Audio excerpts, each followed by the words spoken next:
Hi, it's Charisma of Charisma's Corner, and we are in the Little Pink Barn. And today is week 1 of Positive Connections, and we are working with our scraps. So I kind of just wanted to go through some of the things.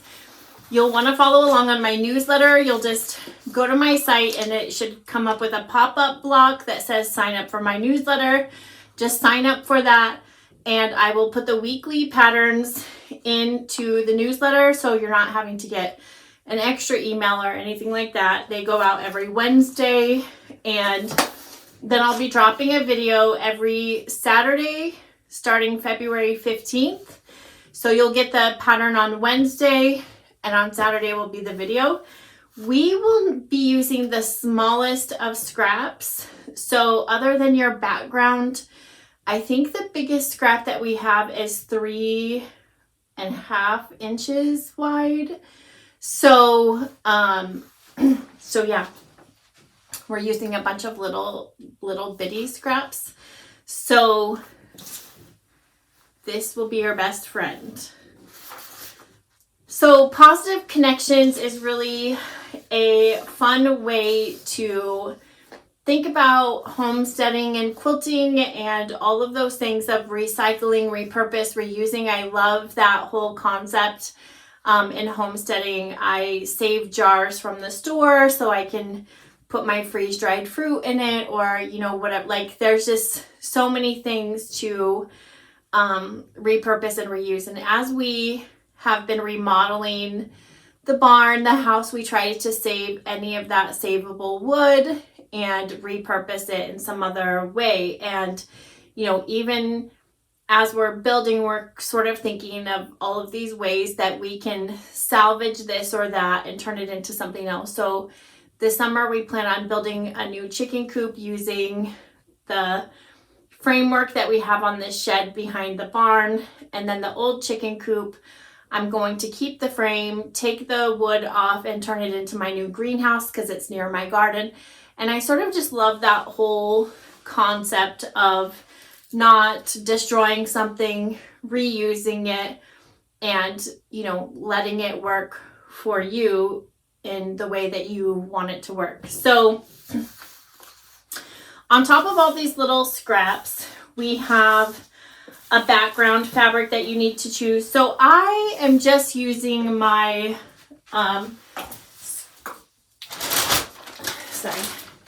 So I'm just using my scraps from my lines in particular because I have them. They were easily accessible, and it just kind of goes with my brand. But if I were to do this, not because I have a brand, I would throw as many colors and patterns and prints and everything in this as possible. That's how I made my scrap quilts before I became a pattern designer, and those are really my favorite ones. So this is more of a controlled scrappy, I would say, because we are, you know, using those colors and we have a lot of background to go with it. So you can throw as many prints, colors, and everything in it because there is a place for your eye to rest. So as we talk about background, I'll say in the pattern, and my sample was made using the pattern instructions. I used a white print, actually my sparkle print from my chicken scratch line. I used that. And, but you could use a plain white, cream, gray, you know, whatever color that you want. I think it looks amazing with a black background, but I did pull just some random stuff from my stash. I have this like sort of tone on tone polka dot, and I think this quilt would be amazing with various, low volume prints that, you know, maybe you have a whole stash of low volume prints that you have from other projects. Pull those out, use them, because this is a scrappy quilt. So I love the mix of all of those things. What I will say is that the black that we use in this pattern is used for the binding and an accent at the end. So if you don't have to choose your black now. I would wait until you kind of get your blocks together, and maybe there's another accent color that you think would look better, whether it's red or, you know, maybe your quilt favors another color that would make a different color would make a better accent color. So go ahead and do that. I happen to use a lot of basics and brights and pastels, so the black and white were the best for mine, but I would love low volume. And if you are using a lot of scraps with maybe browns and burnt oranges and jewel tones, go ahead and use your tone on tone. Use a bunch of different ones with the beiges and browns and tans and oatmeals. It's all going to be beautiful. It's all going to work out. I love the quilt already.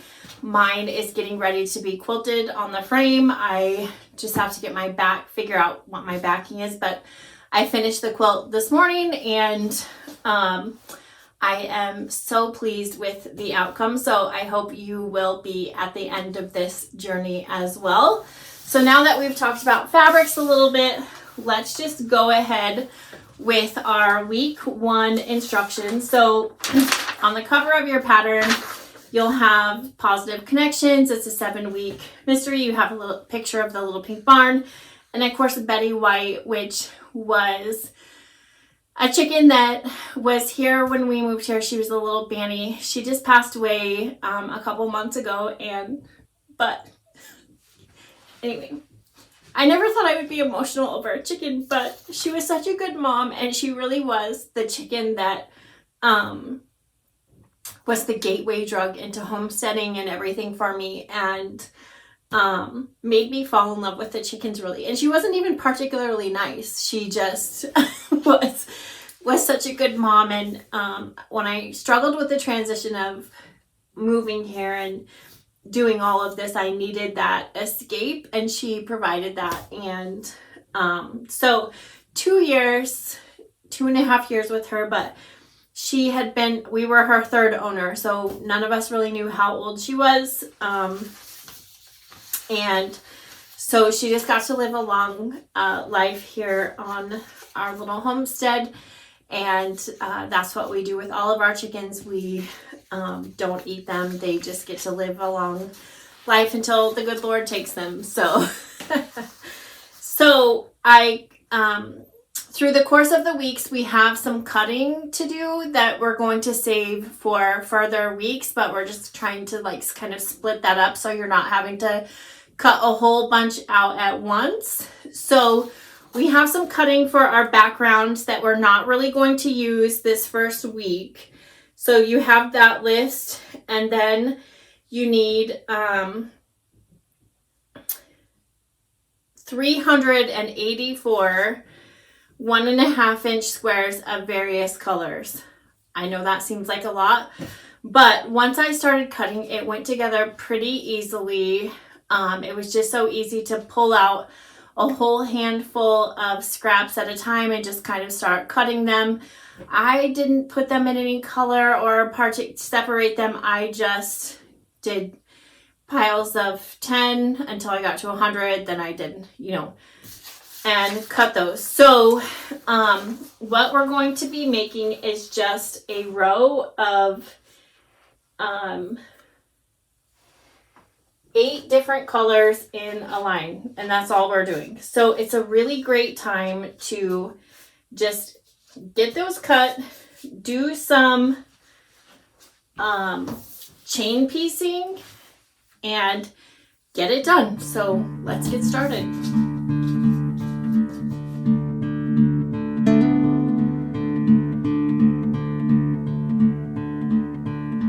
Okay, now I have those in sets of 2 because I chain pieced, and now I'm just going to go ahead and chain piece all of these again.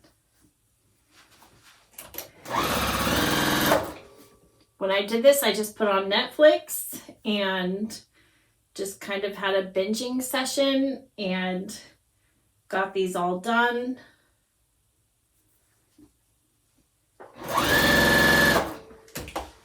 And I also just don't pay attention to if it's Easter, Christmas, pastel, bright, muddy, anything. I just threw them all in.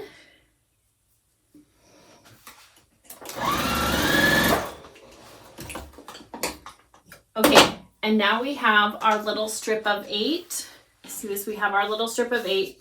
You can clip off your threads, of course, but you can go ahead and press these if you want, because that's our inclination to do that. I would just press them all one way or the other, but you can also wait, because we're going to add to these on a later week, and then you're going to just have to press them all again. So it might be better for you just to leave them, put them in a little container, bag, however you kind of sort your pieces. Just set them aside for a couple of weeks, because we're going to add to them, and then you can press them all at once. And that is week 1. So I know it's a lot of cutting, but you're going to thank me in the end. It is really easy to stay caught up on this, because the assignments are pretty small, I think. I know it didn't seem like that, but it's kind of mindless sewing, so it's nice to just like get it done. I mean, you could do 15 minutes every morning of chain piecing, and you'd totally be done lickety-split. All right, so I'll see you for positive connections. And remember to recycle, reuse, and repurpose all of those scraps. And go ahead and like my page, follow, subscribe. It kind of helps with the algorithms, and I'll see you next week. Bye.